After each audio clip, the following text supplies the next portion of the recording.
After 2 seconds, I'll announce.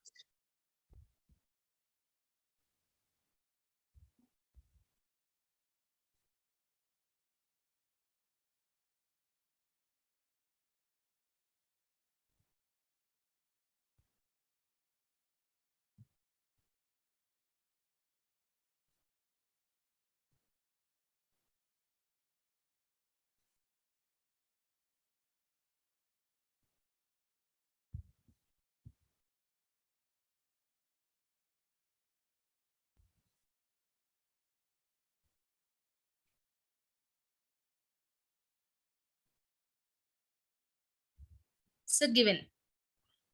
Yes, so I have shared my screen now. I'm asking the participant whether it is properly visible to them. Yes, sir. Yes, sir. Okay, then Yes, sir. be big. Okay, thank you. So, good evening, friends. Today we will be talking about this Unit 25 of your second paper, BFM. This is the syllabus of this unit is reads as under asset classification, provisioning, effect of NPA on profitability, and disclosure guidelines. Now, some part, because some of the topics which we will be covering here, the questions can also be asked on those in your CIB paper 1, Advanced Bank Management, as syllabus for module D of paper 1 includes the topic NPAs also. So when you prepare for this unit, in fact, you will be able to answer not only paper 2, if the questions are asked, and they will be asked because NPAs is an important topic these days. The questions may also be asked in your paper 1.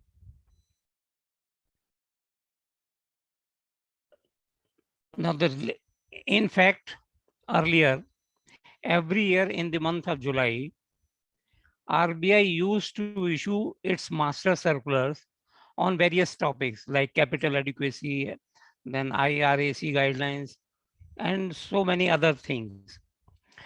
The last circular was issued in 1st July 2015. Thereafter, they issued guidelines from time to time, but they never issued any master circular consolidating all the guidelines. The latest master circular issued by them is dated 1st October 2021. And thereafter, RBI issued a clarification circular on 12th November 2021. So these two circulars will form the basis of this entire unit. Kindly download these two circulars of Reserve Bank of India also for your reference. We will be referring these circulars as Circular A and B. Circular A will relate to 1st October circular. Circular B will refer to November 21 circular. All the instructions in Circular B, except those at paragraphs 2 regarding exact due dates of repayment, etc., 8, 9 regarding NPA classification in case of interest payment, and 13, they are effective from the date of this circular, that is 12th November. So all the instructions contained in November circular are in force now.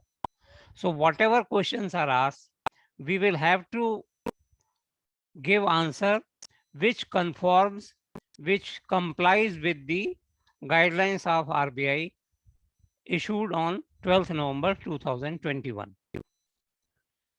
As we move on the subject, I will be informing you what are the changes brought about by these two circulars.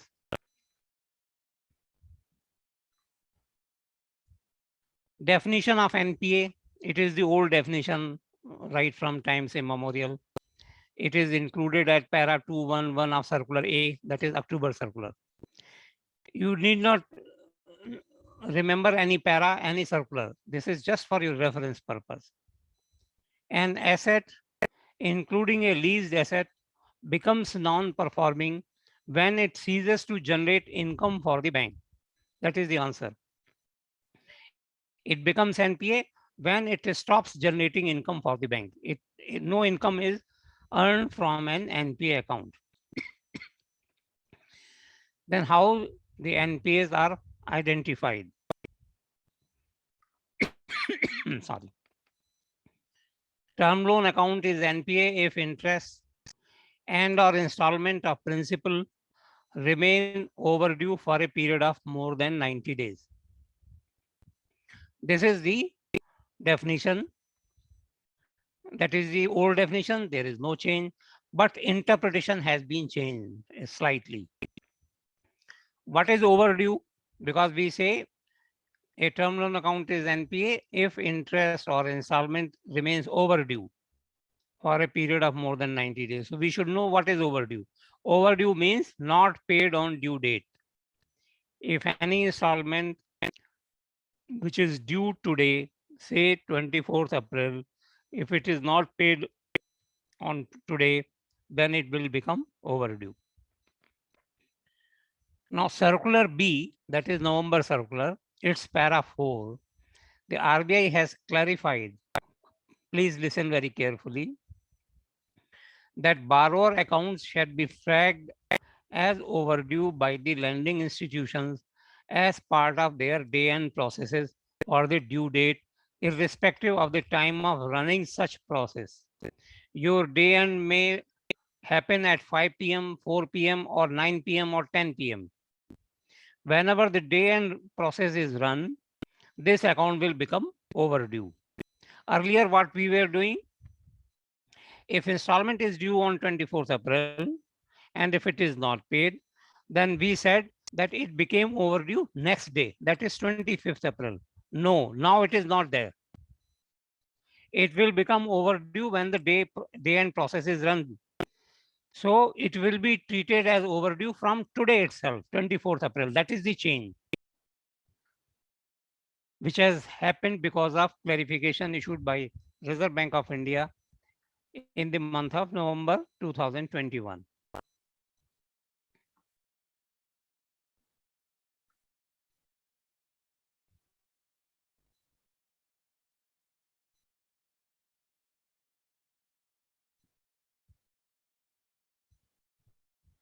Similarly, classification of borrower accounts as SMA as well as NPA classification date shall be the calendar date for which the day and process is run. I am repeating the RBI's words. In other words, the date of SMA NPA shall reflect the asset classification status of an account at the day end of that calendar date. And these instructions are effective from 12th November 2021. Now let us consider an example. If due date of a loan account is say 31st March 2021 and full dues are not received before the lending institution runs the day end process for this date, the date of overdue shall be 31st March, not 1st April. Now this is the change. Due date is 31st March. The money is full dues are not received. So we will not make it overdue on 1st April. We will make it overdue on 31st March because it will become overdue when the day end process is run for this date. If it continues to remain overdue, then this account shall be tagged as SMA1 upon running day end process on April 30, 2021. That is upon completion of 30 days of being continuously overdue. Accordingly, the date of SMA1 classification for that account shall be 30th April 2021. And similarly, 30th May will be SMA2 date and 29th June will be the NPA date when it becomes overdue for more than 90 days.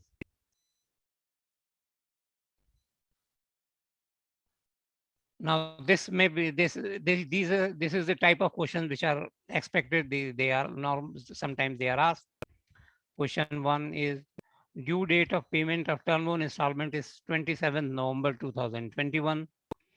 It is not paid fully. What shall be the date of NPA? So due date is 27th November. It is not paid fully, so it will become overdue and 27th November day end. Now, completion of 90 days of being continuously overdue. So for November 27, 28, 29, 30,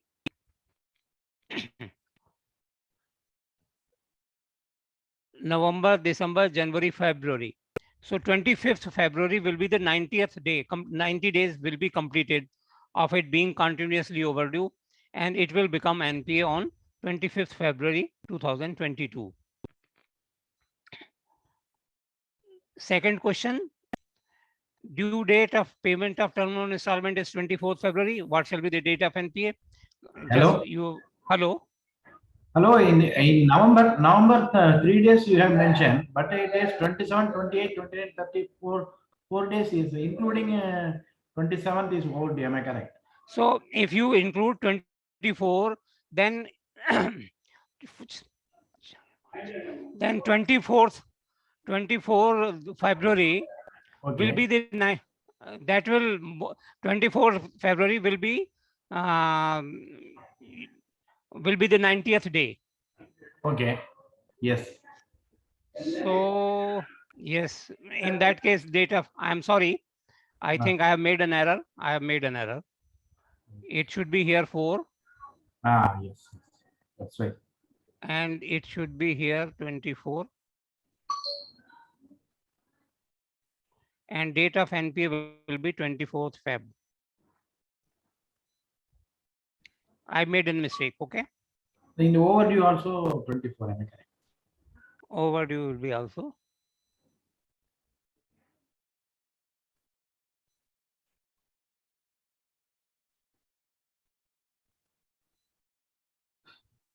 (24th). Okay. Date of NPA will be 24th. Okay.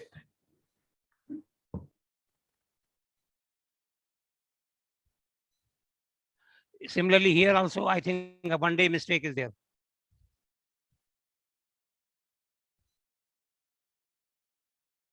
(24, 25, 26, 27, 28). Here it will be 5.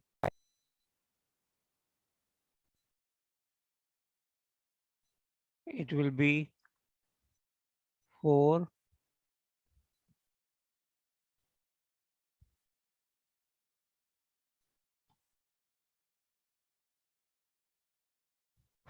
Because these changes have occurred just because of this. Otherwise, my days were correct with reference to the earlier RBI circular. But November circular has brought about these changes. It becomes NPA 1 day earlier.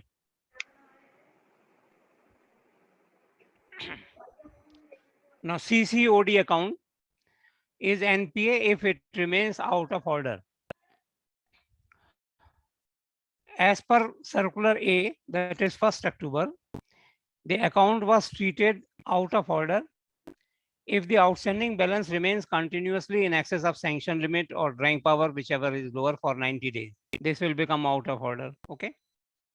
In cases where the outstanding balance is less than sanction limit and drawing power, but there are no credits continuously for 90 days as on the date of balance sheet, or credits in the account are not enough to cover the interest debited during the same period.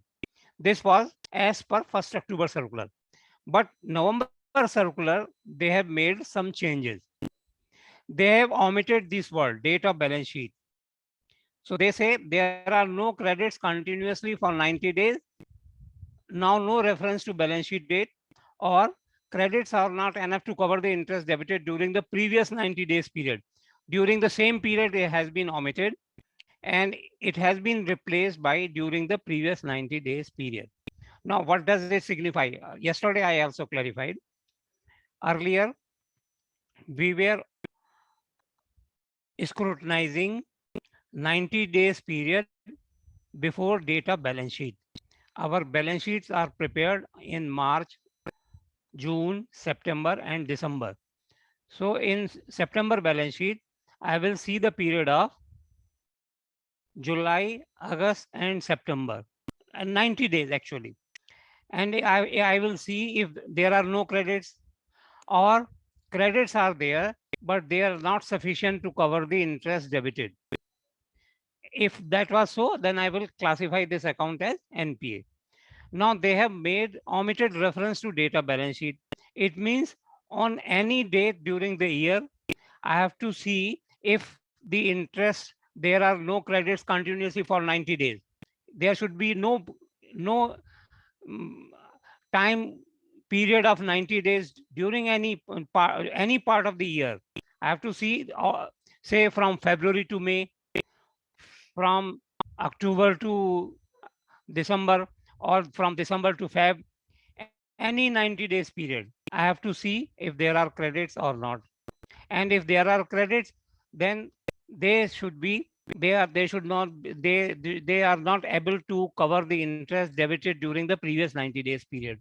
Then this account will become NPA. This account will become out of order, and once it becomes out of order, it becomes NPA, right? So this is the change. Am I clear? Earlier guidelines, even of 1st October 2021 guidelines, they make reference to date of balance sheet. We, as per those guidelines, we were supposed to examine the account for a period of 90 days just preceding the date of balance sheet. And we have to see whether there are credits, whether there are no credits, or if the credits are not sufficient to cover the interest debited. And if it was not so, we were categorizing this account NPA and the data balance sheet, right?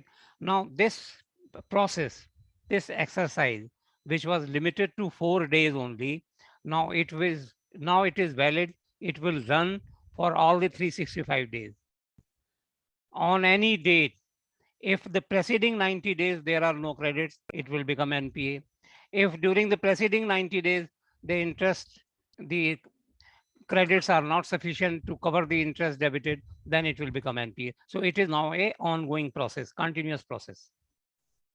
This is the change which has been brought about by 12th November 2021 circular.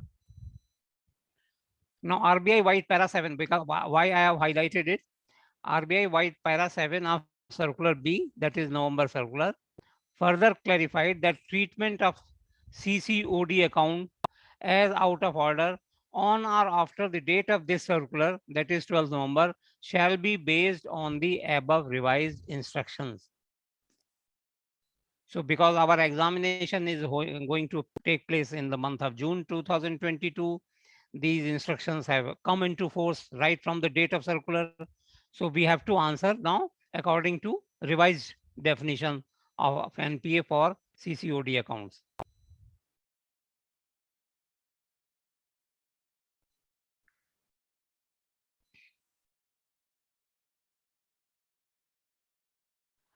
A CC account becomes irregular on 27th November. So first overdrawn date is 27th November.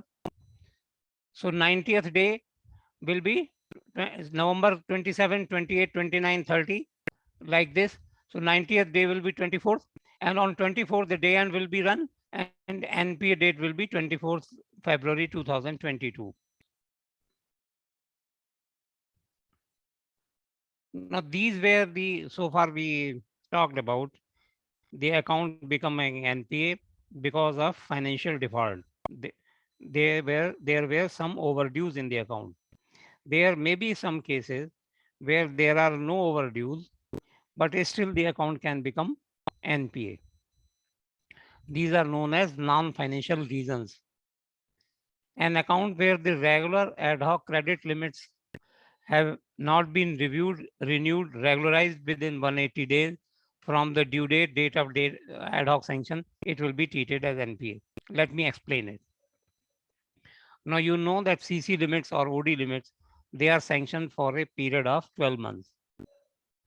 So if a limit has been sanctioned, documents executed and disbursed on 24th April 2022, then by 24th April of next year, that is 2023, it should be renewed or at least reviewed. So if it is a regular credit limit, it is sanctioned for 12 months. So from next anniversary date, if it is not reviewed or renewed within 180 days, then this account will be NPA, irrespective of the fact that the balance, there were no overdues. The balance always remains within sanction limit and drawing power, and there are always credits in the account, and they are sufficient for covering the interest. Even then, this account will become NPA. This was the case in case of a regular CC limit. So regular CC limit, 180 days period will commence from next anniversary date, 24th April 2023. But in case of ad hoc credit limit, suppose I have sanctioned some ad hoc credit limit today, then with 6 months period will start from today. From today, within 6 months, it should either be merged with the regular credit limit or it should be regularized. And if it is not done so, then this will become NPA. So this is the difference between regular credit limit and ad hoc credit limit. The treatment of both the limits is different. Next reason relates to delayed submission of stock statement. Now suppose this is the month of April. So as on 30th April, the borrower submits a stock statement sometimes in the first week of May. You will check the stock, calculate the DP, enter in, make suitable entries in your computer system. So on the basis of 30th April stock statement, I can permit drawings in May, June, and July for 3 months. If he does not submit any statement in May, in June, still I can allow drawings on the basis of 30th April statement for 3 months, no problem. But if he does not submit the stock statement at all, then after 3 months, next 90 days,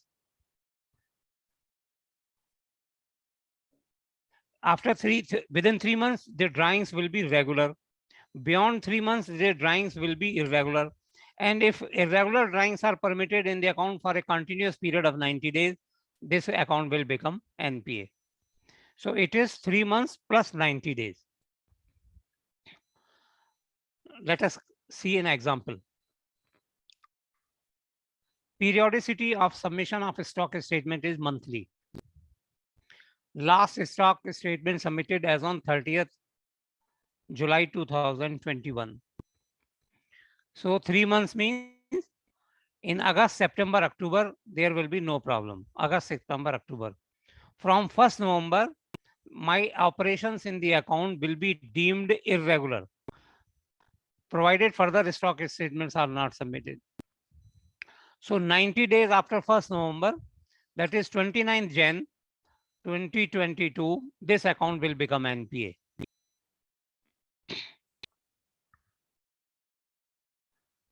Another question has been drafted in different words, but here the option is 3 months, 90 days. You have to remember option B, 3 months, 90 days.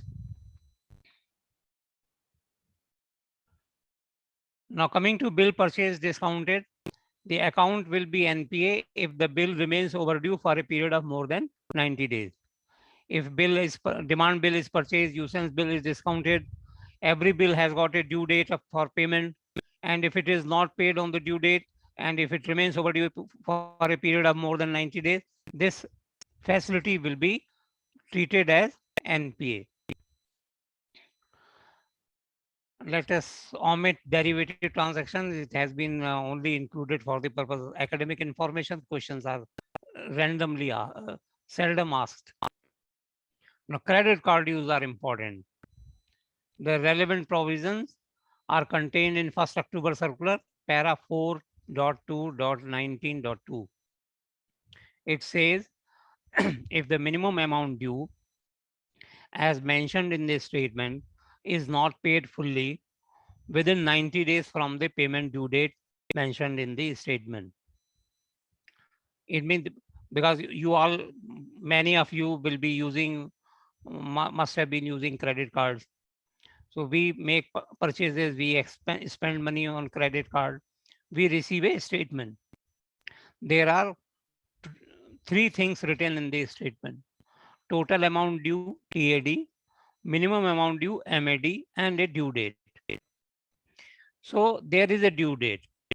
If within 90 days from the due date, MAD, minimum amount due, is not paid, then this credit card account will become NPA.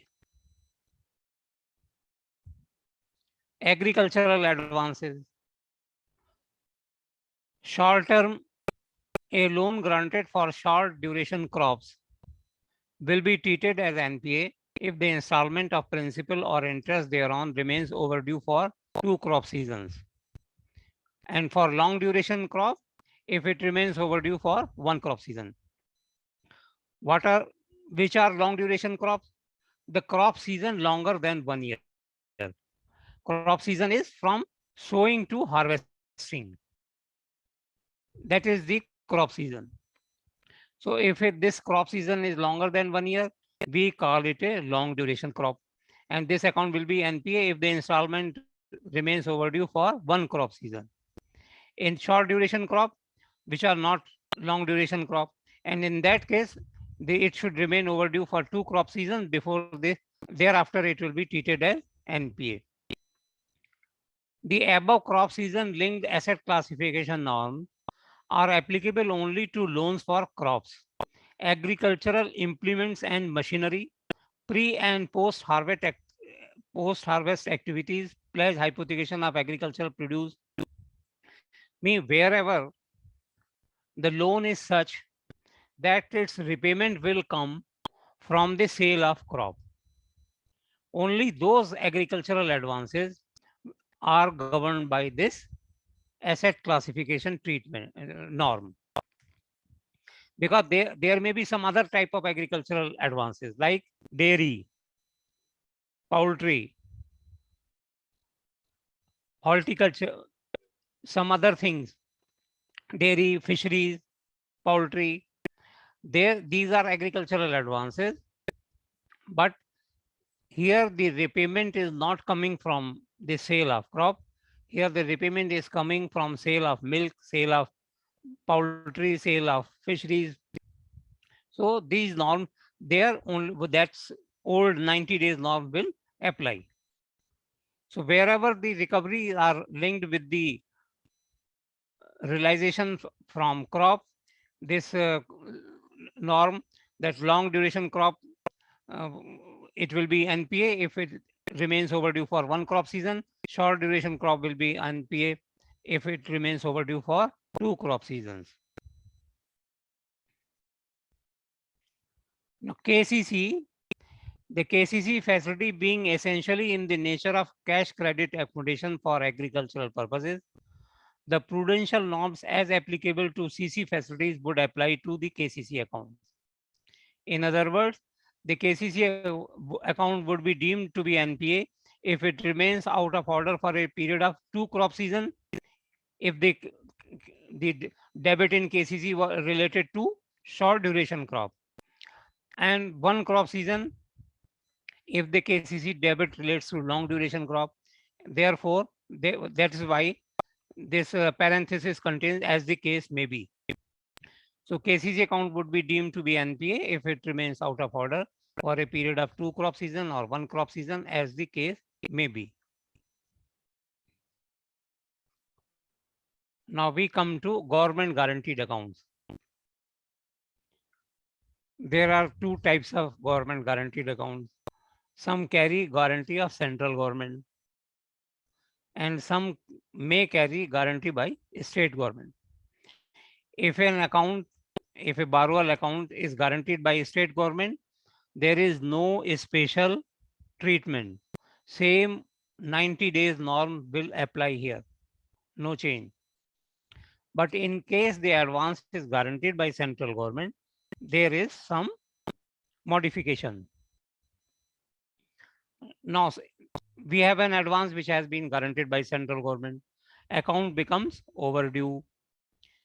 And when the guarantee is invoked, then central government does not disown the guarantee. Repudiate the guarantee means disown the guarantee. They say, yes, we are liable to pay. We will pay. They don't say that we will not pay. In that case, even if the account has become overdue, it will be classified as standard asset, government guaranteed. Standard asset GG.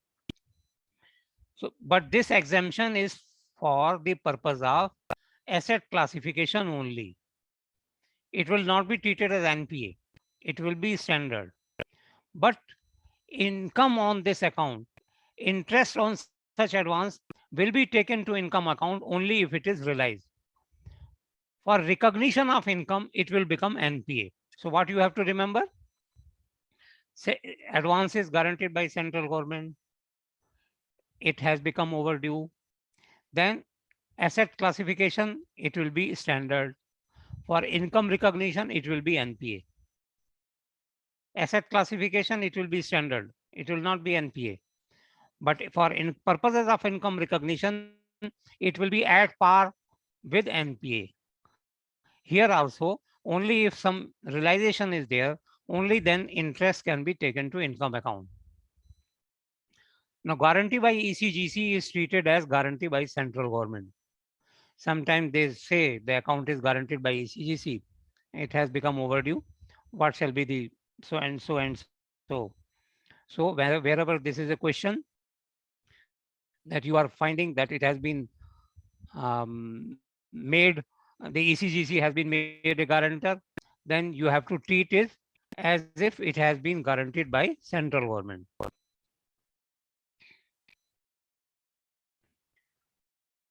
Question 6, 7, they are all related to whatever I have told you here. The accounts guaranteed by central government or accounts guaranteed by state government. You may read at your leisure and try to understand it. Now we come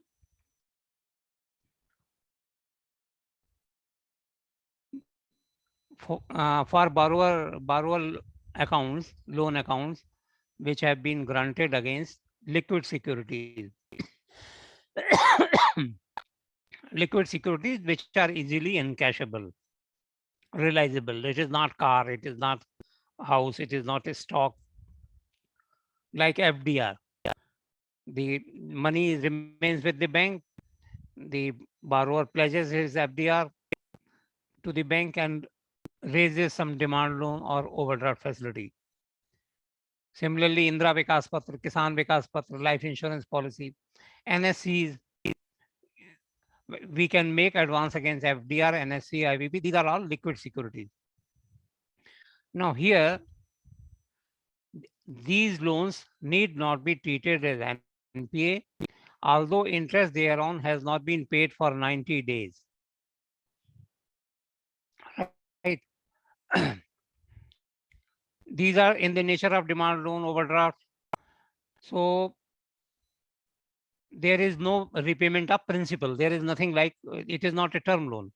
There is nothing like a repayment of any principal amount. Only interest has to be paid by the borrower. And if interest has not been paid 90 days, even then this account may not be treated as NPA provided adequate margin is available. Now let us consider an example. Your FDR is for rupees 1 lakh. Say 10% margin was there. You allowed a loan of 90,000.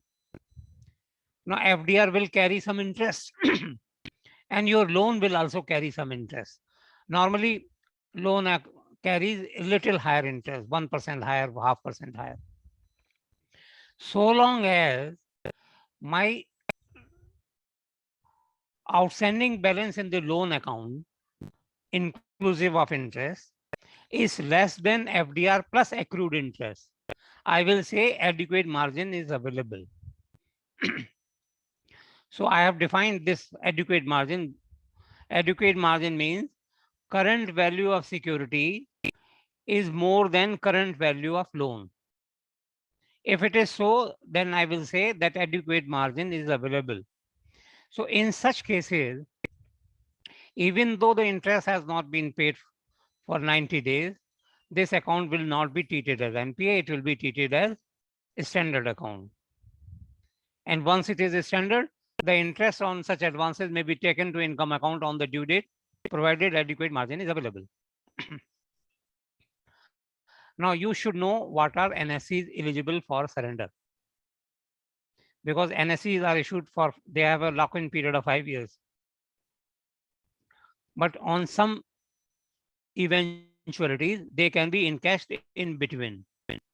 So NSEs eligible for surrender are on maturity. Yes, on maturity, all NSEs, you can get the payment from post office, or on death of the NSE holder, they become immediately due for payment, or on forfeiture by government, or when ordered by a court of law. These are the 4 conditions.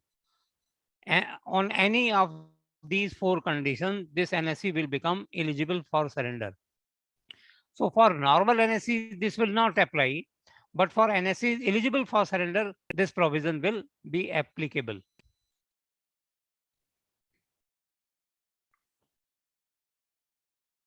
Next type of advances can be consortium advances, where more than one bank is involved. So there are 3, 4 banks. Everybody have same borrower has credit facilities in all the banks. So in one bank it may be NPA, in another bank it can be standard, because the RBI guidelines say each bank may classify the borrower account according to its own record of recovery. Okay, neighbor's record of recovery will not matter, and other aspects having bearing on the recoverability of the advances, as in the case of multiple banking arrangement. So whether it is a consortium advance or it is a multiple banking advance, each bank is free to classify the account as NPA according to its own record of recovery. If a state bank has declared account as NPA, it is not necessary that any other bank, Bank of Maharashtra, should also declare it as NPA.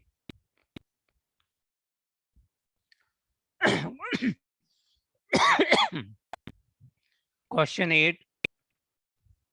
Asset classification of accounts under consortium are based on the record of recovery of, answer will be A, individual member banks, and other aspects having a bearing on the recoverability of the advances.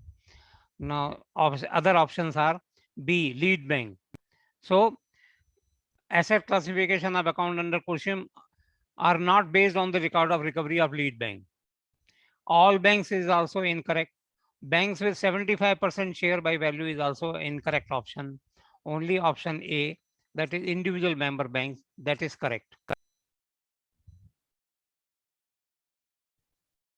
Question 9. Bank A and Bank B have allowed loan on consortium basis. Loan is irregular with Bank A for 120 days and with Bank B for 18 months. The asset classification of the account shall be as. Now this we have to see. Bank A, it is irregular for 120 days. So 90 days period has passed, right? So after 90 days, for first 12 months, it will be substandard. So this account will be substandard with Bank A. And if it is irregular for 18 months, in Bank B, it has been irregular for 18 months, right? So from date of NPA, 18 months have passed. So date of NPA, first 12 months are substandard. Next 12 months, rather next 36 months are doubtful. So this will be doubtful with Bank B. So my answer will be B, substandard with Bank A and doubtful with Bank B.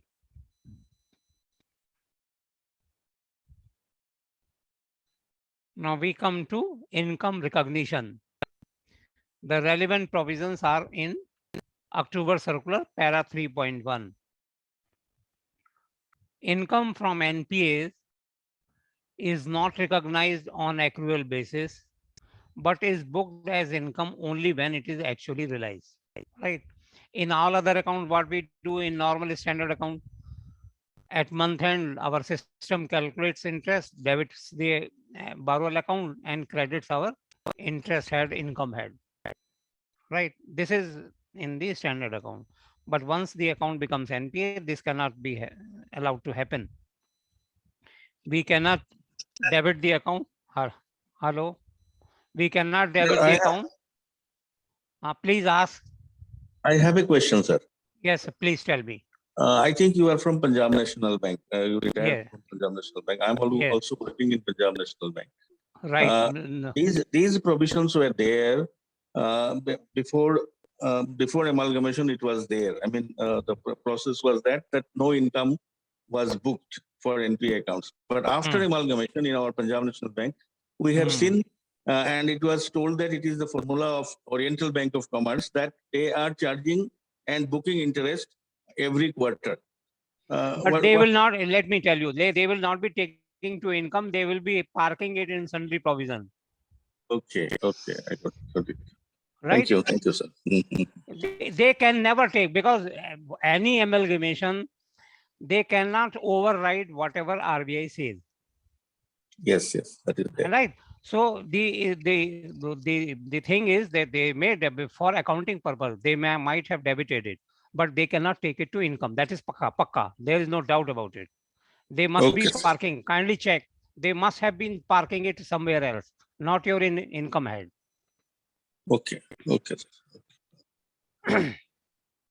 So income from NPA is not recognized on accrual basis, but is booked as income only when it is actually realized.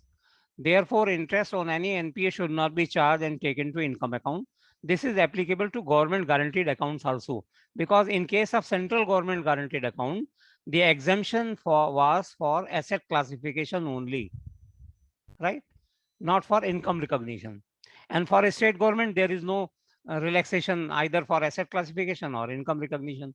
So for income recognition purposes, this provision is applicable to both central government and state government guaranteed accounts. However, interest on advances against liquid securities may be taken to income account on due date, provided adequate margin is available. That we have already seen. If adequate margin is available, then even if it is overdue, this is not treated as NPA. And if it is not NPA, I can take income interest on these accounts into our income. And whatever treatment is given to interest, the same treatment is given to fees and commission, etc. So fees and commission also in any NPA, this should be recognized on fees and commission as a result of negotiation and reschedulement of outstanding debt should be recognized on accrual basis over the time period of time covered by renegotiated rescheduled extension of credit. So if it is NPA, the fees and commission will also not be charged to the account. But if the account has been rescheduled or restructured, then there will be some period over which I will be observing the performance of the account as per restructured terms. So during that period, I can take fees and commission to my income on accrual basis. Reversal of past income. If any advance becomes NPA, the entire interest accrued and credited to income in past periods should be reversed if the same is not realized. Now, suppose I have categorized, or my system has categorized an account as NPA today, 24th April, right? So right from, it is not 1 year's period or 2 years period. The RBI guidelines say past periods. So right from date of inception, in case of term loan, in case of OD, in case of CC, from date of last sanction, I will check all the interest debited in the account. I will add up. Then I will see the credits. If my debits are less than credit, there are no issues. If my interest debited, aggregate interest debited are more, but aggregate credits are less, it means a part of interest debited has not been realized. Now this has to be reversed.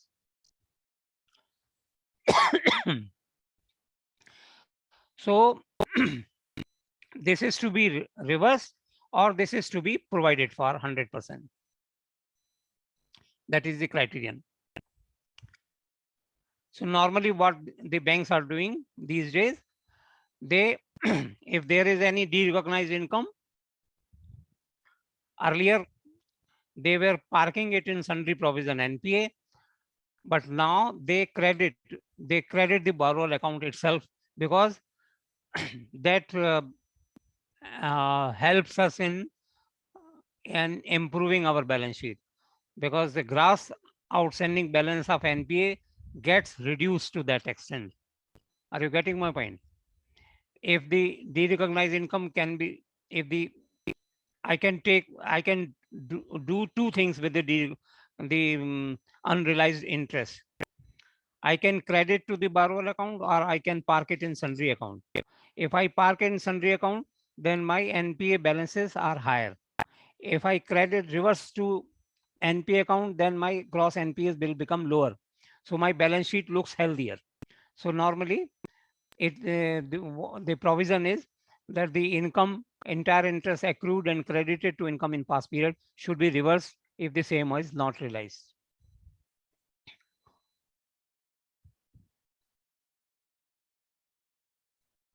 RBI White Para 12 of its Circular B, that is November circular, has clarified that if loans with moratorium on payment of interest permitted at the time of sanction of the loan become NPA after the moratorium period is over, the capitalized interest corresponding to the interest accrued during such moratorium period need not be reversed. Should I explain it? You see, there is a moratorium on payment of interest. Interest is charged, say interest payment will start after 18 months. There is a moratorium. But during this 18 period, interest is debited in the account. So, and account becomes NPA after the moratorium period is over. So whatever interest has been debited in the account need not be reversed if there was a moratorium on payment of interest. If there was no moratorium of interest, then this interest has to be, unrealized interest has to be reversed. Application of interest in future on an account become turning NPA, further application of interest is stopped, but may be suitably recorded. That is the answer to the query raised by the one gentleman right now. So we have, once the account becomes NPA, we should not apply interest on it, but we can record it. We have a ledger outstanding, we have a memoranda records, memoranda outstanding. So in memoranda portion, we record all the expenses, we record all the interest debited. Now here what he was saying, that after amalgamation, they have started debiting application, they have applied interest, but that interest cannot be taken to income, that has to be parked somewhere else. Asset classification. This is important, kindly remember it, understand it, and you must be because this is very many questions will be there on this concept. For first 12 months from date of NPA, the account is substandard. Next 12 months, it is doubtful, first category. Next 24 months, it is doubtful, second category. And thereafter, it will remain doubtful, third category forever.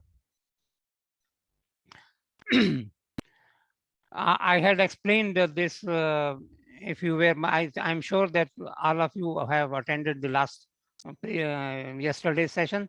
I explained it in quite detail, so I need not repeat it here. I can go further.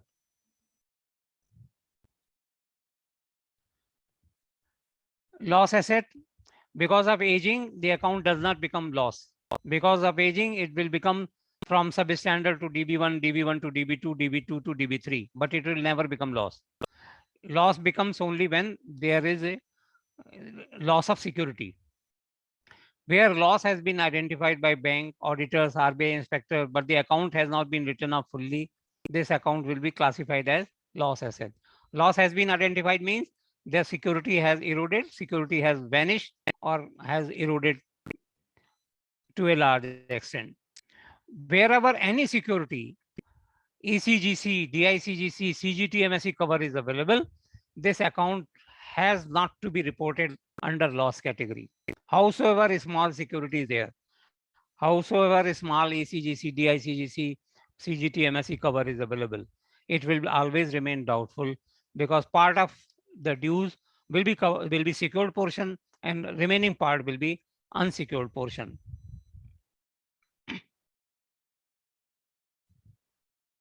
Now, an example you kindly consider. Suppose date of NPA is 27th November 2021.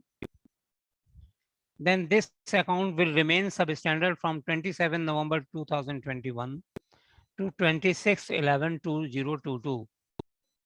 It will become DB1 on 27 November 22 to 26 November 23, DB2, and like that.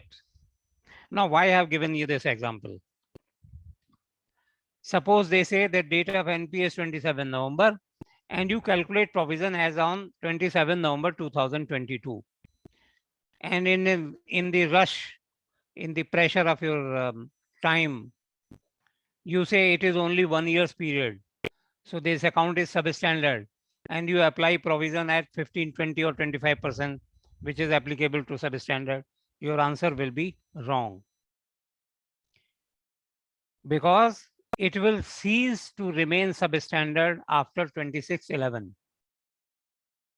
On 27 November 2022, it will become DB1.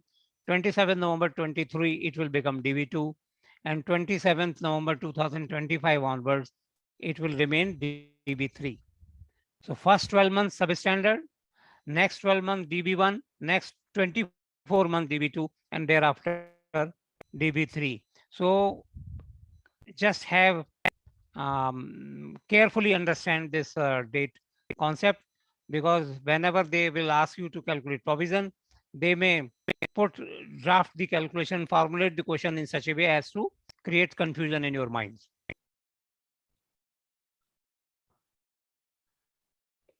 Question 11. A car loan was disbursed on 15 Feb 2018. Its monthly installment due on 15 June was not paid on due date or even thereafter. How the asset classification will move from one stage to another. So 15 June, it will be overdue on 15 June day end. So completion of 90 days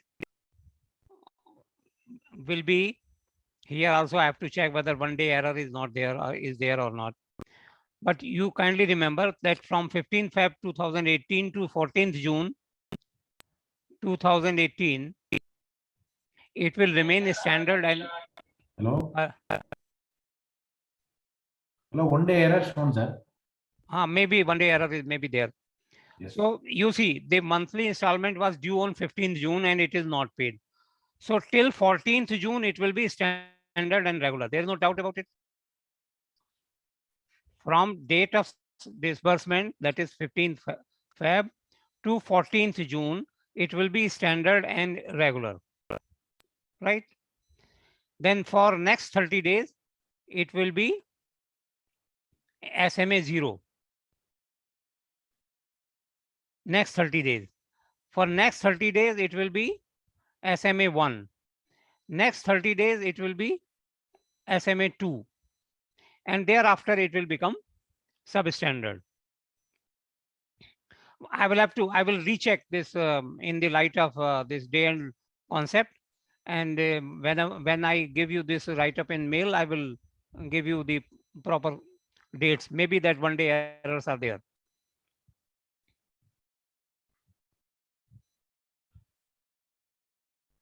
Asset classification due to erosion in value of security. Wherever realizable value of security becomes less than 50% of the value assessed by the bank or accepted by RBI, account to be straight away classified as doubtful asset. What does it mean? That previously, say there is some stock, some CC advance is there. Some stocks are there, 5 lakh stocks are there. You have given 70%, 30% margin or 20% margin, you have given some limit. Now, last time the stock was valuing at 5 lakh or maybe 6 lakh, or because he will be giving a stock of 7 lakh to avail the limit of 5 lakh fully. So suppose he has given a stock valued at 7 lakh, right? Now, if a stock becomes less than 3.49 lakh, 3.50 lakh, then this account will become DB1. When wherever realizable value of security becomes less than 50% of the value assessed by the bank or accepted by RBI previously, this account will become DB1 immediately. Wherever realizable value of security is less than 10% of outstanding balance, account to be straight away classified as loss asset.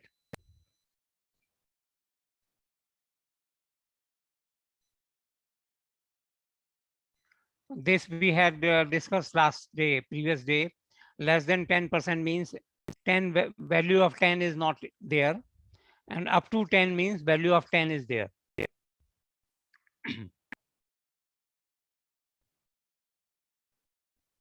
Question 13, after erosion of security in a standard loan account, if the realizable value of security becomes how much of outstanding balance, it will be classified as loss asset. It is less than 10%. It is not 10% or more, 50% or more, less than 50%, less than 10% will be the correct answer.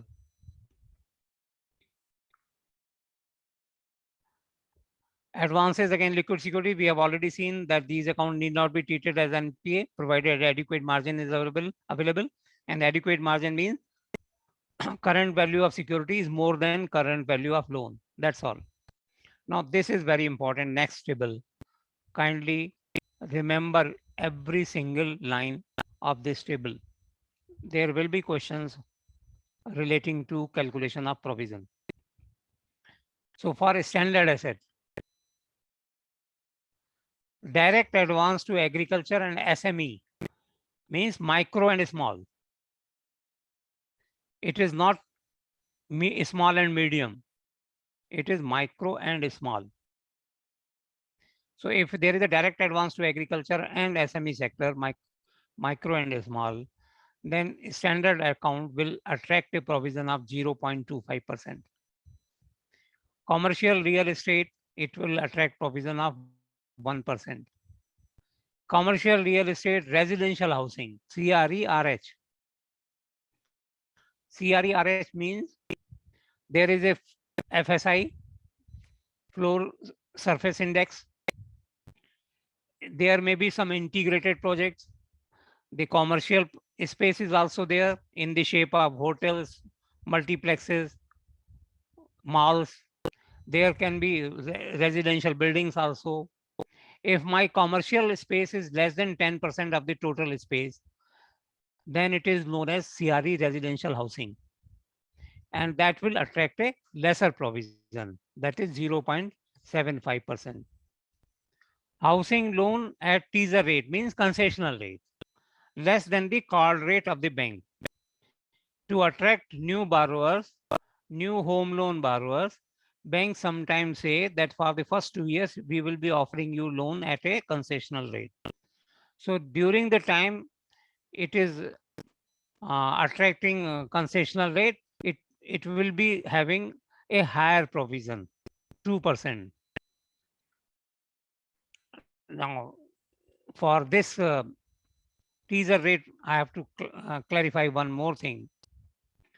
Because suppose the concession was for 2 years, then after expiry of 2 years, it will not go to normal provisioning. Normal provisioning is 0.4%. And higher provisioning was 2%. My concession was for 2 years. Then what is the provision that is given here below in hash? The provisioning on teaser rate housing loan to be reduced to normal rate after 1 year from the date on which the rates are reset at high rates if the account remains standard. So when it migrates to call rate, I will have to wait for another 1 year before I reduce provisioning on such loans to normal rate of 0.40%. That is the concept. Now coming to substandard, normal substandard accounts, they attract provision of 15% of book outstanding. But there can be unsecured substandard assets also.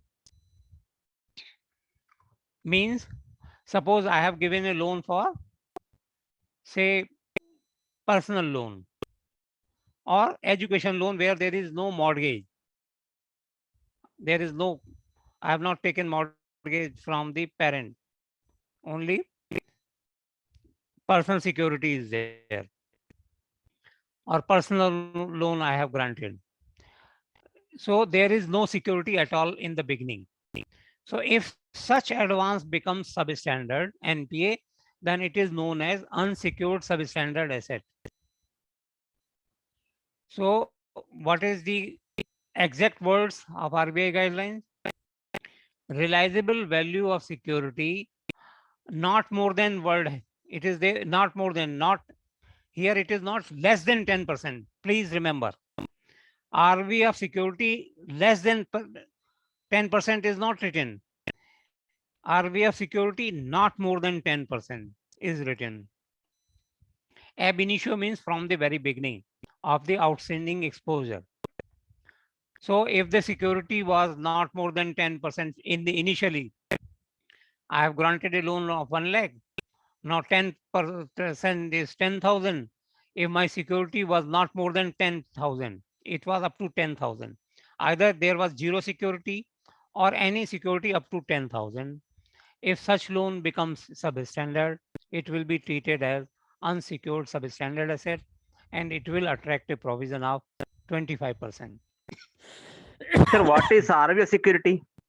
Realizable value of security means if we go to, we sell the security now, what amount can be realized? It is not the acquisition price. It is not the market value. It is realizable value. So my realizable value of security, suppose I have given a loan for, I'm explaining in a different example. I have given a loan for car. When I purchased the car, it was costing 10 lakh, right? After 2 years, this car market value may be 8 lakh, but realizable, I am getting only a price of 7 lakh today.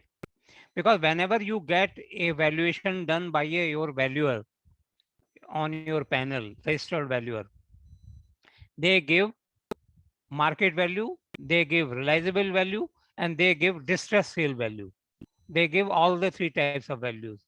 So whatever realizable value is assessed by the valuer, that we have to bank upon.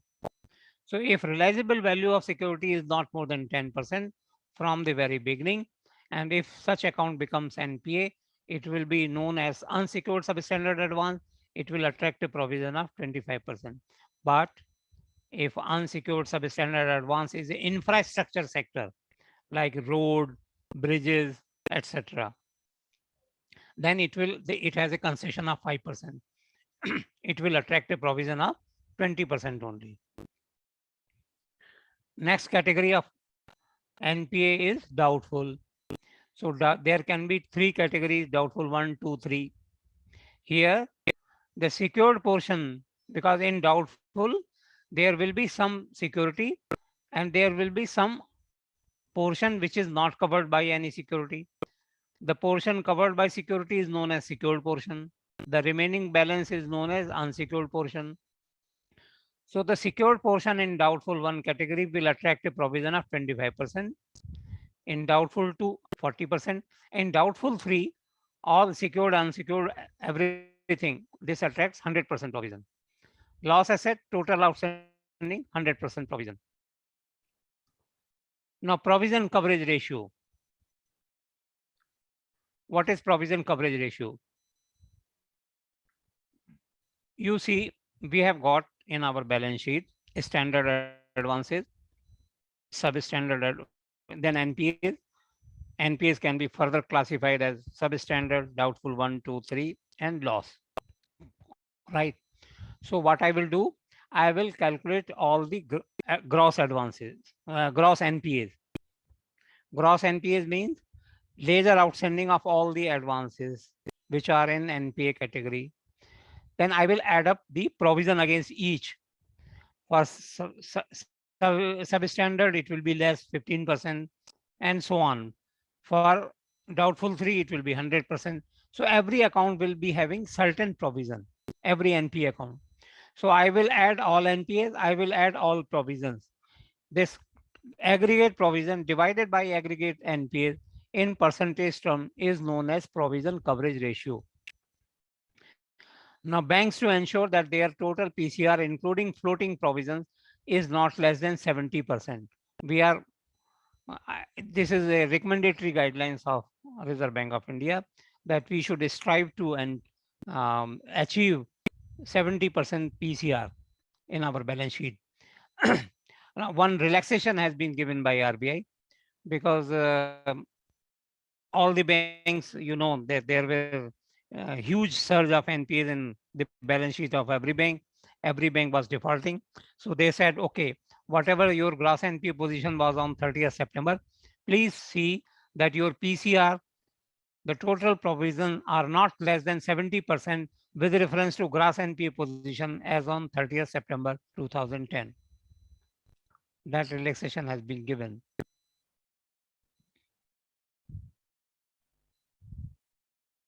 Question 14. From the date of sanction, if the security value is how much of the sanction amount on becoming NPA account is to be treated as substandard unsecured. So here now you see I have given the two options, up to 10 and less than 10. If you mark less than 10, your answer will be incorrect, because RBI says if the value is not more than 10% of the sanctioned amount, not more than 10% ab initio. Less than 10 was in case of loss asset. Not more than 10 was written in case of substandard unsecured. So not more than 10 means same thing as up to 10. So I have to mark answer B, up to 10. If I mark answer C, less than 10, my answer will be wrong.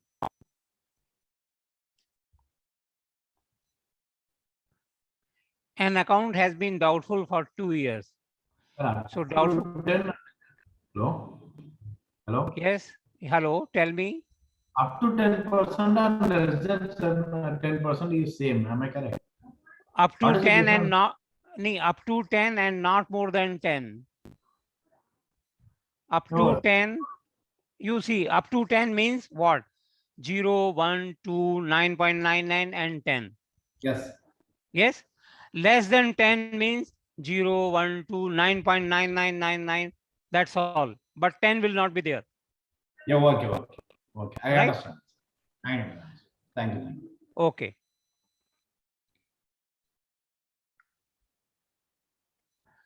Question 15 was, an account has been doubtful for 2 years. So doubtful for 2 years means first year it will be DB1, next 24 months it will be DB2. So if it has remained doubtful for 2 years, it means it is in DB2 category. The percentage of provision required to be made on secured portion will be 40%, right? Answer B. B, 40%. Who is saying 30%? It is 40%, my dear. 25, 40. You see this table. It is 25 for DB1, 40 for DB2.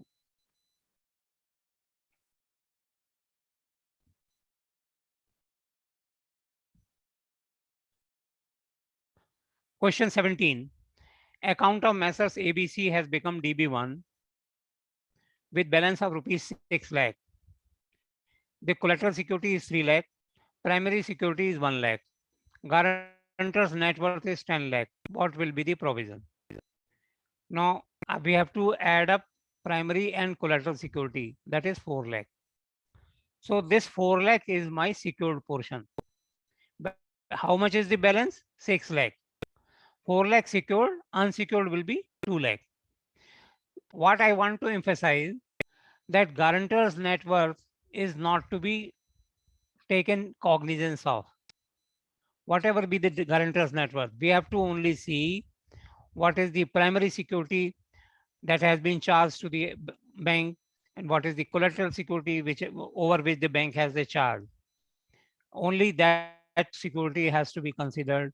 Guarantor's net worth has no meaning for the purposes of provision calculation. So it is DB1. So secured portion will attract 25% provision, unsecured 100%. So 4 lakh 25%, it is 1 lakh, and 2 lakh 100%, it is 2 lakh. 1 plus 2, the answer will be 3 lakh.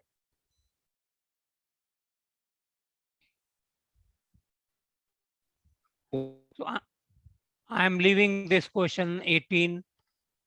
You work it out yourself. Okay. Now we come into the most important topic. Yes. Advances covered by ECGC, Excuse me, sir. CGTMS. Please tell me. You want to ask anything? Sir, you said about the government guaranteed. Yeah, sir. Yeah, sir. The Yeah. government secured advances are there, sir. For example, for Yes, I am listening. Please tell. Your voice has now become inaudible. Hello. Please unmute yourself. I think you have. Are you listening me?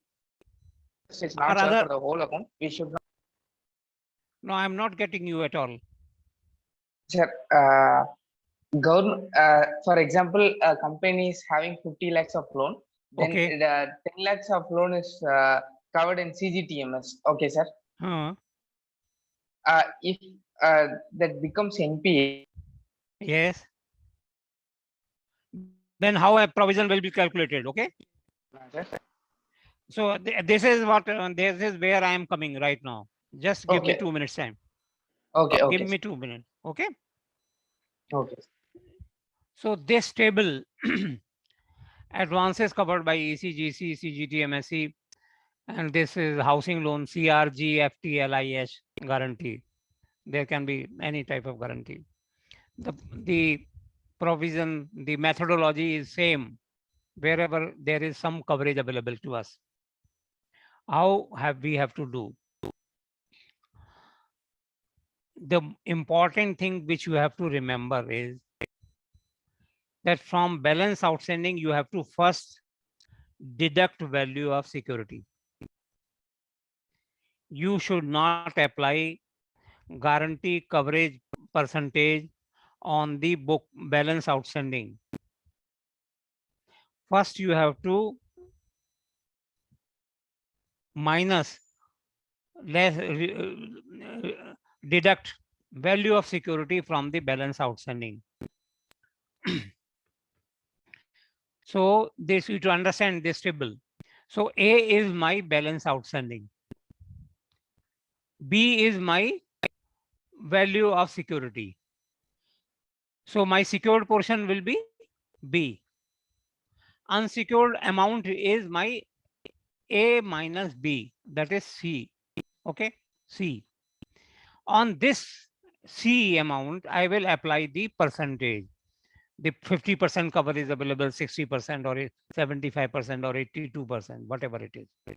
On that, I will apply the percentage. From C, I will deduct the covered A portion. Then I will get net unsecured and uncovered portion, the C minus D, that will be E. So for E, I have to apply 100% provision. The secured portion is my B, so I will apply 25 or 40% on my B, whatever value at B is there. So let us consider an example.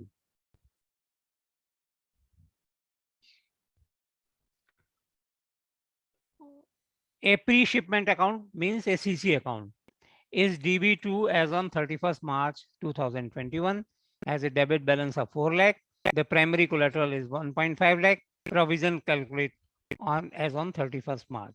Now here there is no CGT MSC cover. Let us see how the things work out. How much is the secured portion? It is 1.50 lakh. Okay, this is the secured portion. My unsecured portion will be 4 lakh minus 1.50 lakh, that is 2.5. It is DB2, so 40% of 1.5 and 100% of 2.5. The provision becomes 3.10 lakh, right? Now, in this example, if there is a coverage available of 50%, the same example. Now, this is important. What will be the secured portion? Here again, the secured portion will be 1.50 lakh. I will first reduce 1.50 from balance outstanding. So 4 minus 1.50. Thereupon I will apply the coverage percentage. So ECGC cover is 1.25 lakh. How much is the unsecured portion? 4 lakh minus secured portion 1.5 lakh minus ECGC cover 1.25 lakh. So my unsecured portion is 1.25 lakh. Provision will be 40% of 1.5, 100% of 1.25. So provision becomes 1.85. Now you see in these two examples, the moment I have some ECGC coverage, my provision, which was otherwise 3.10 lakh, it has become 1.85 lakh. If you have understood these two questions, you will be able to answer any question on your provisioning.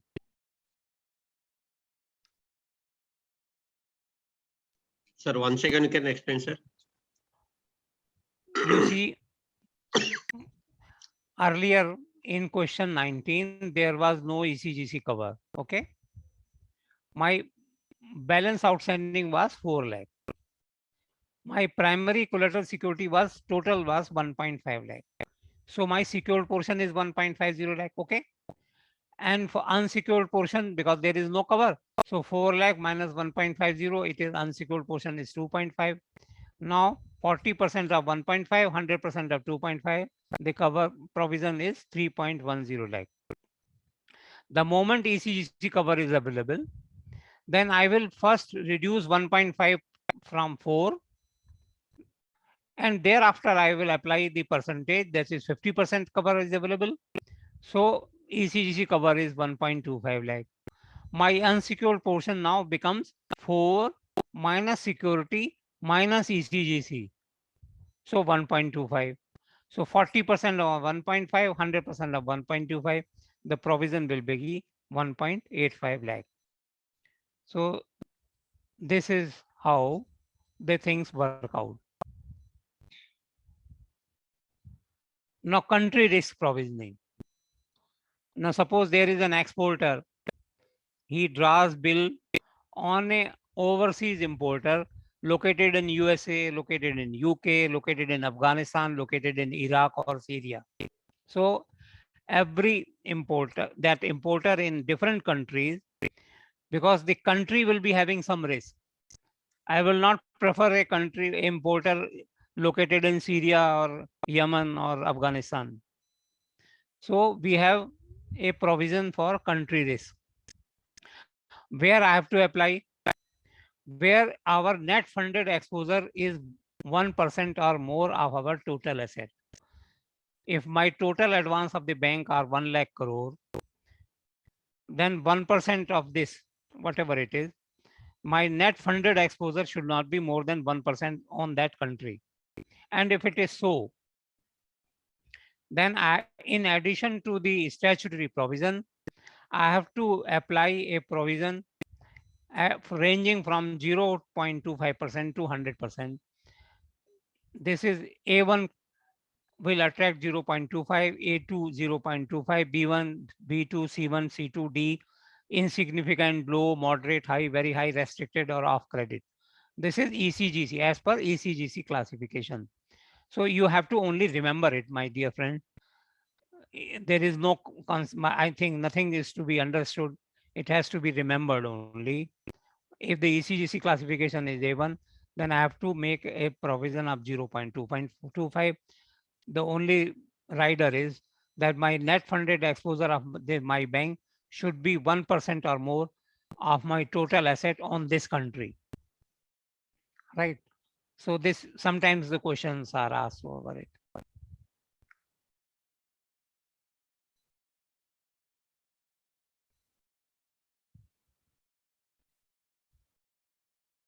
Now coming to classification. Wow, yes, that is important.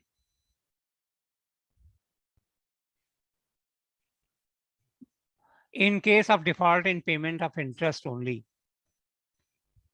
an account is classified as NPA if interest due and charged during any quarter is not serviced fully within 90 days from the end of quarter. This is given in para 2.1.3 of 1st October circular. What does it mean? There is a loan where the repayment of principal has not commenced. We have sanctioned this loan with the condition that interest as and when due has to be serviced. It has to be paid. Principal, some moratorium is there. So what is the provision? That if the interest charged during any quarter is not serviced fully within 90 days from the end of the quarter, then this account will become NPA.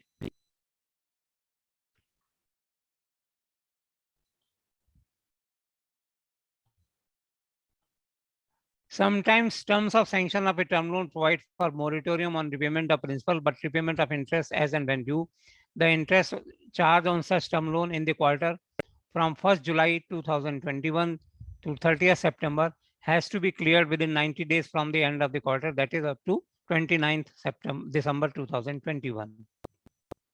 In order to fully align with the 90 days delinquency norm, as well as the requirement to apply interest as monthly rest, the above instruction have been modified by RBI by its circular of November 2021. In case of interest payment in respect of term loan, an account will be classified as NPA if the interest applied at a specified rest remains overdue for more than 90 days. Now, what is the change? You see, earlier, July to September interest could be paid by the borrower till 29th December. But now, what is to be done? If the interest has been debited on 31st July, then it has to be paid. Whatever interest has been debited on 31st July, it is to be paid within 90 days from 31st July. It will be some date in October. The time is not available up to 29 December. Time is available for 90 days from 31st July, then 90 days from 31st August, right? Like this. This is an important change brought about by RBI in November 2021 circular. Kindly remember very thoroughly. And these instructions shall be effective from March 31, 2022. All other instructions, they came into force from November 21. But this instruction has been made effective from 31st March because your examination is going to take place in June. So you will have to answer according to these revised instructions of RBI. Now it is not like this, that during interest due and charged during any quarter, if it is not serviced fully within 90 days from the end of the quarter. Now that is gone, that has gone. What they have said, whatever interest is debited, it has to be paid within 90 days from that date. That's all. If it is not paid, then it will become NPA.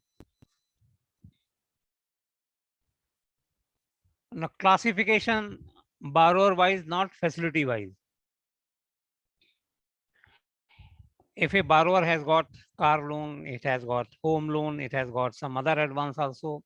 If one loan becomes NPA, the other account, though it may be regular, there is no default, even then it has to be classified as NPA. So all the facilities granted to a borrower at all branches of the bank will have to be treated as NPA. This is the thing. Now there may be a case where one car loan is in branch A home loan is in branch B of the same bank. If car loan becomes NPA, the home loan of other branch will also be NPA. Right. So this is applicable bank wise. But if the loan is car loan is in bank A, home loan is in bank B, then because the car loan is NPA, the home loan need not be treated as NPA. What I want to say that the classification is borrower wise, but is restricted bank to bank wise also. In all the branches of the bank, same bank, all the facilities, they will become NPA.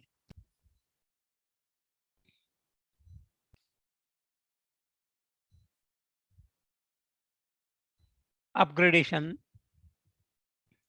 If arrears of interest and principal are paid by the borrower, in the case of loan accounts classified as NPAs, the account should no longer be treated as NPA and may be classified as a standard asset. Now here you have to understand one thing very carefully. Now I have given a car loan, right? And monthly installments are there, EMIs are there, home loan EMIs are there. If there is a overdue for more than 90 days, this account becomes NPA. If my overdue are for 70 days, overdues are for 60 days, 30 days, this account will remain standard though in SMA category. Are you getting my point? To avoid slippage to NPA category, I have to restrict overdues to less than 90 days, right? It will remain standard, though in SMA category. But once the account has become NPA, now it can be upgraded to a standard category only when my overdues are nil, not that overdues below 90 days. If I say the account has become overdue for say 100 days or 120 days, and then I say that please deposit 1 month's installment so that your overdues are brought down to below 90 days, this account cannot be upgraded to a standard category.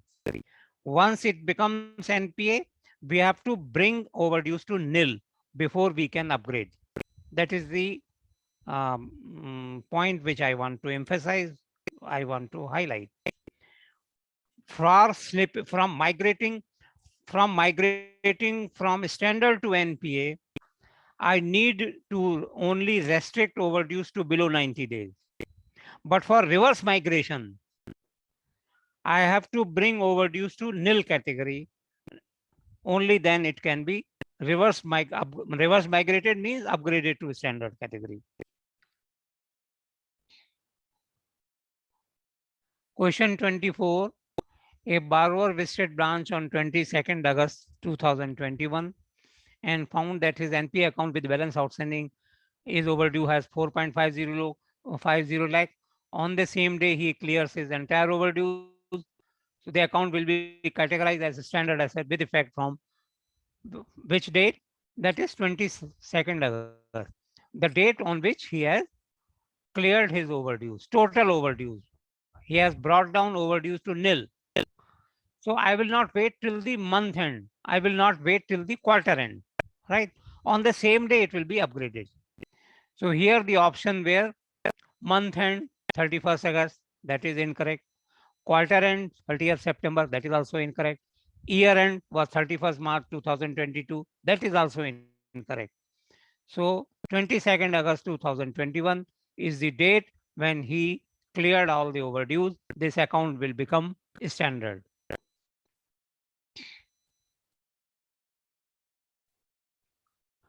Appropriation of recoveries. If there is an NPA, some amount has been recovered, then how will we have to appropriate? We have to, because there can be three things. Some expenditure may be there which has to be recovered. Some interest may be there. Some principal amount may be there. So what shall be the order of recovery?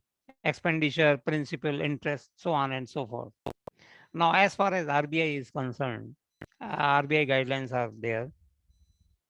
They say that interest realized on NPAs may be taken to income account provided credits in the account towards interest are not out of fresh additional credit facilities sanctioned to the borrower concerned. So first thing is that my recovery should be from the borrower's own resources. If I sanction some fresh facility, some additional facility, and from there he transfers some amount to NPA, that will not do the job, right? He has to deposit the money from his own pocket. Now, second thing what the RBI says, in the absence of clear agreement between the bank and the borrower for the purpose of appropriation of recoveries in NPAs towards principal or interest due, bank should adopt an accounting principle and exercise the right of appropriation recoveries in a uniform and consistent manner. They have left it to the discretion of individual banks. But whatever they say, whatever you decide the order of appropriation, that will be applicable to all the borrowers in a uniform and consistent manner. It will not be like this, that somewhere you say expenditure, interest, principal. In another say you say expenditure, principal, then interest. This will not do. You decide the order of recovery, and whatever order of recovery is decided by your board as a policy matter, it has to be applied to all the borrower accounts in a uniform and consistent manner. Disclosure requirements. Banks are required to disclose the following as per formats prescribed by RBI in our balance sheet. We have to disclose gross advances, net advances, gross NPAs, net NPAs, details of write-offs, details of technical write-off. You understand the what are technical write-offs? Do you know it?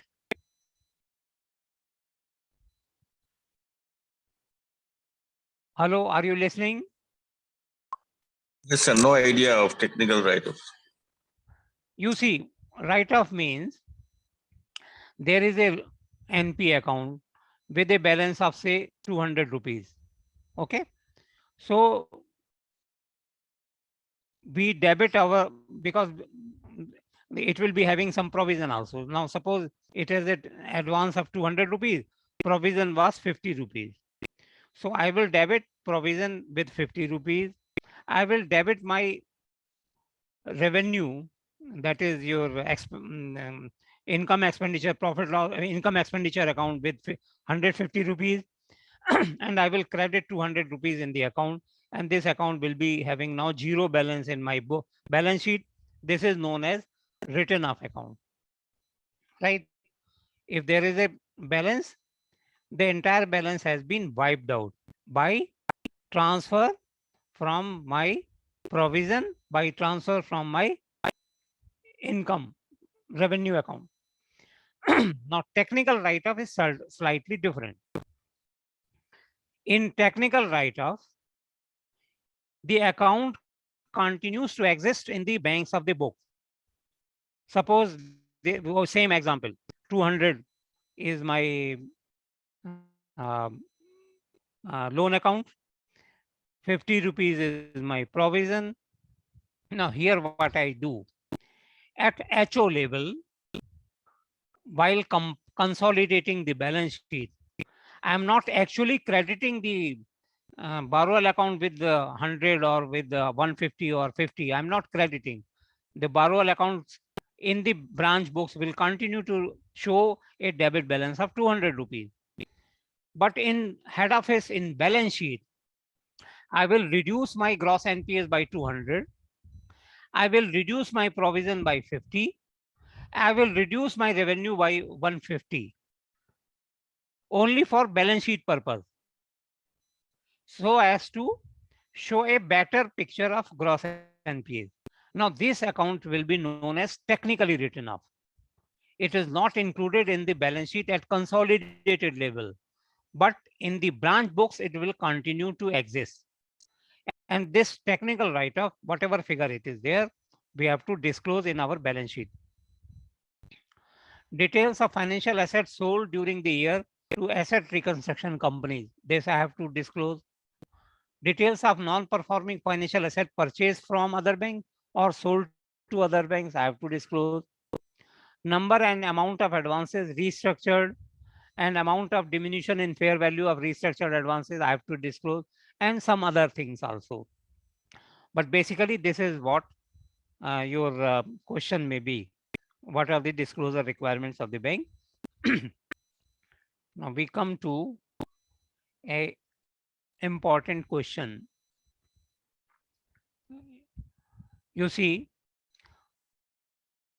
for the purpose of disclosure, how we calculate various things. Now my gross advances will be either the gross advances will be sum of standard assets and gross NPAs. If I add my standard advances with gross NPA, I will arrive at the figure of gross advances. Okay. So gross NPA percentage is what? I know my gross NPAs. I know my gross advances. So gross NPA divided by gross advances in percentage term, it is known as gross NPA percentage. Now I have to arrive at net advances and net NPAs. From gross advances and gross NPAs, I have to allow certain deductions to arrive at net advances and net NPAs. These deductions I am coming to just a few seconds later. Now I have come to the figure of net NPA. I have arrived at the figure of net advances. So net NPA divided by net advances in percentage term is my net NPA percentage. Now, what are the deductions allowed, permissible? Provision held in case of NPA accounts, yes. DICGC, ECG claim received and held pending adjustment. We have not credited in account. This claim has been received. Part payment received and kept in suspense account or any other similar account. Balance in sundries account in respect of NPA account, if there is any balance lying in sundries account. Floating provisions, some additional provision may have been made by the bank. They are not floating. What does the word floating means? They are otherwise all the provision are account specific. Messrs A, some provision, Messrs B, some other provision. Now floating provision, they are not assigned a specific account. We are having some additional provision which we can utilize in respect of any advance of our choice. These are known as floating provision. And if there are restructured accounts, the restructured accounts can be NPAs, the restructured account can be standard asset, then there some provisions are held against those restructured advances. All these deductions are permissible from gross NPAs and from gross advances. Now from this example, you will understand the whole thing very clearly. Question number 25. From the following data, please calculate gross NPA percentage, provision for various categories of asset, net NPA percentage, and provision coverage ratio. My total advances are 10,000 crore. These are 10,000 crore. Substandard asset secured 300 crore. Substandard unsecured non-infra, right, 50 crore. DB1 200, DB2 200, DB3 200, and loss is 50, right? And against the substandard DB1, DB2, DB3, we have got some realizable value of security also, figure out there. Now, what shall be my gross NPA? My gross NPA will be all this sum, 300 plus 50 plus 200 plus 200 plus 200 plus 50. Okay. Substandard unsecured, DB1, DB2, DB3, and loss. I add up and I arrive at gross NPA. So my gross NPA is 1,000 crore. Understood? Now gross NPA percentage will be 1,000 divided by 10,000. My gross advances are 10,000. 1,000 divided by 10,000 into 100%, that will be my 10%. Okay. Now provision. Provision for substandard secured. So I have told you that this advance attracts provision of 15%.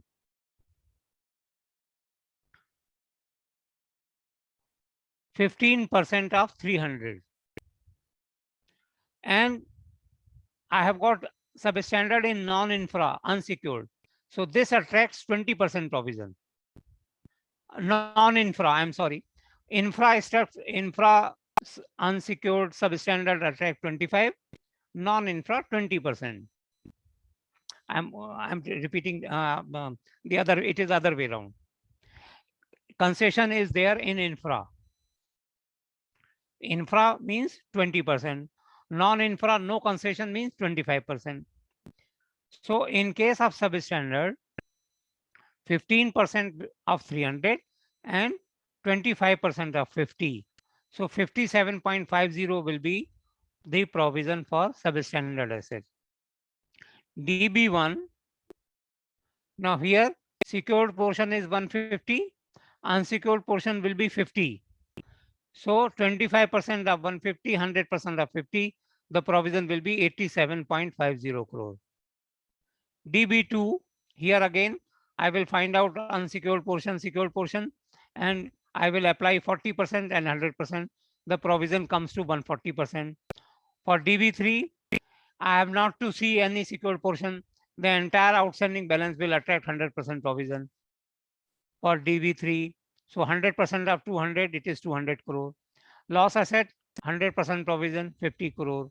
So total provision will be 57.50, 87.50, 140 and 200. So plus 50, 535 crore will be the total provision. Now net NPA, how I will arrive? Gross NPA minus deductions. Deductions in the shape of provision. So my total provision were 535. So 10,000 minus 535, 9465 will be my net advances. So from 10,000, I have reduced my gross provision. Net NPA, a net advances in both gross NPA and gross advances, I will reduce the figure of 535 crore to arrive at net NPA and net advances.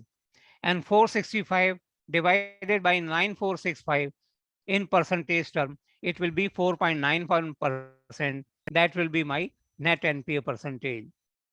And provision coverage ratio, total provision on NPA, that is 535.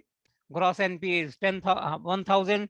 So 535 divided by 1,000 in percentage term, 53.5% will be my PCR, provision coverage ratio. And sir, realizable value doesn't have anything to do here. Now you see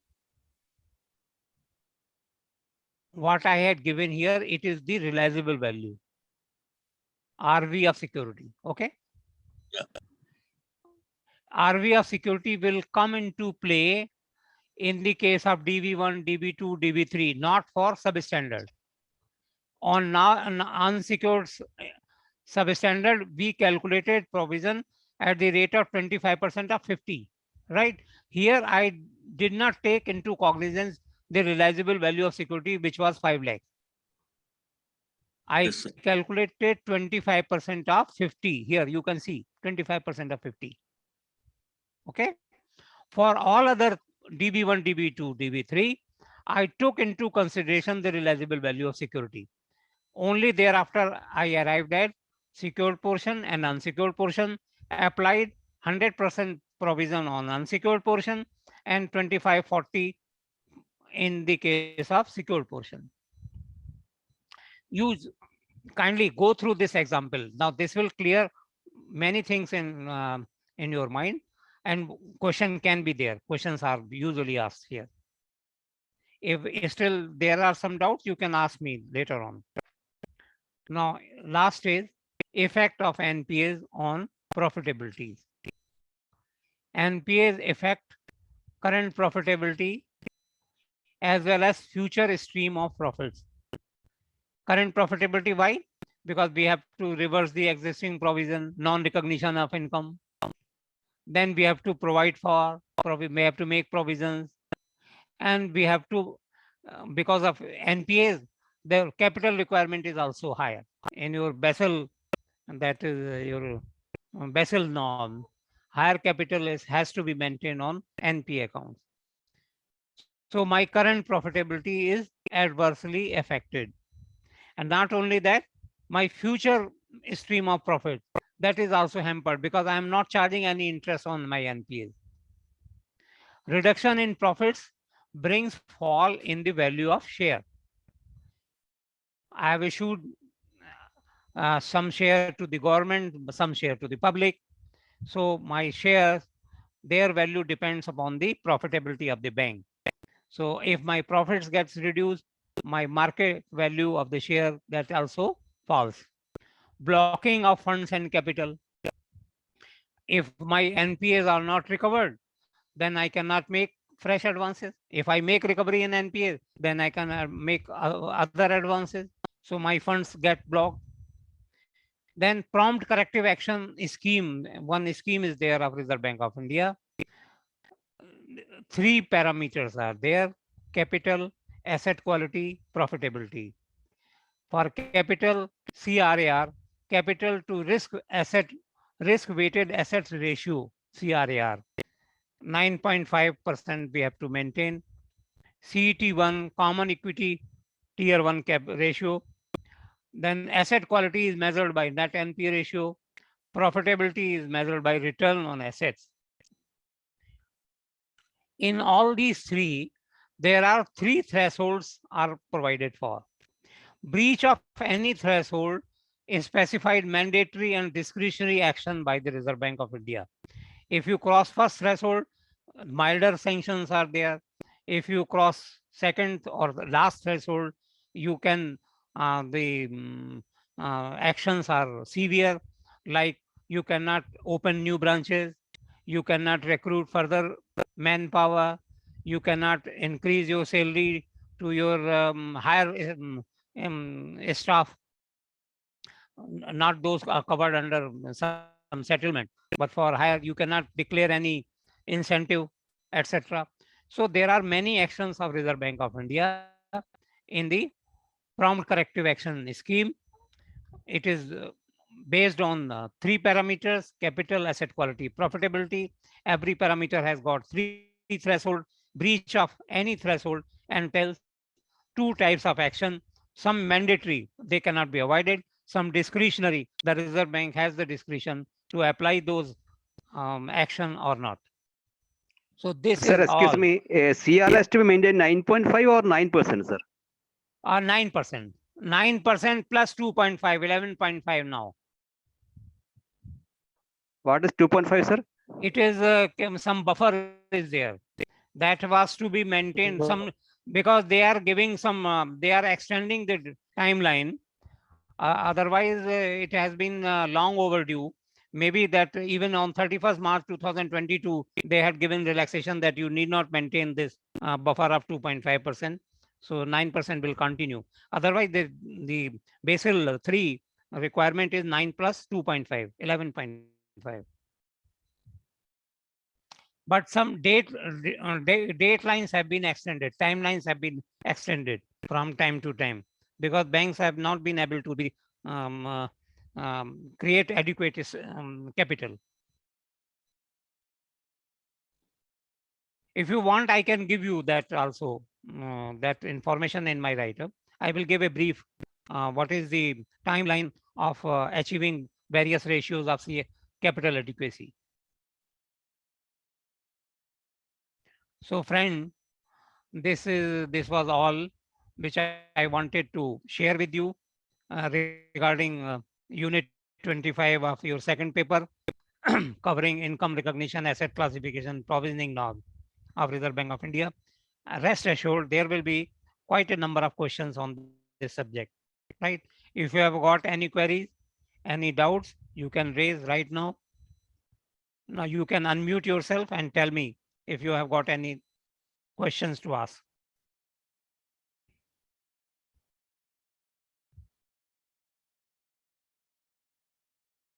Anybody?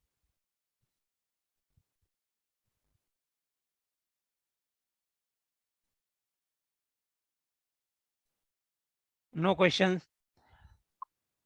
No, sir, it's okay. Still, this write-up will be provided by the institute to all of you tomorrow, because somewhere I have to make some corrections of one day, right? That was prepared, I think, before November guidelines. One day correction may be required. So right now I am not mailing it. Tomorrow I will be mailing it to Vriddhi. They will be circulating it among yourself, you all. Please go through it. If you have got any questions, any doubt, you can raise it in the group. I will be answering it there till the date of your examination. You don't hesitate in asking any question, but kindly go through it very carefully. Okay. So if you have now no question to ask right now, so I request the madam whether we can call it a day. Yes, sir. Yes, sir. We can wind up. So I am stopping this sharing of my screen.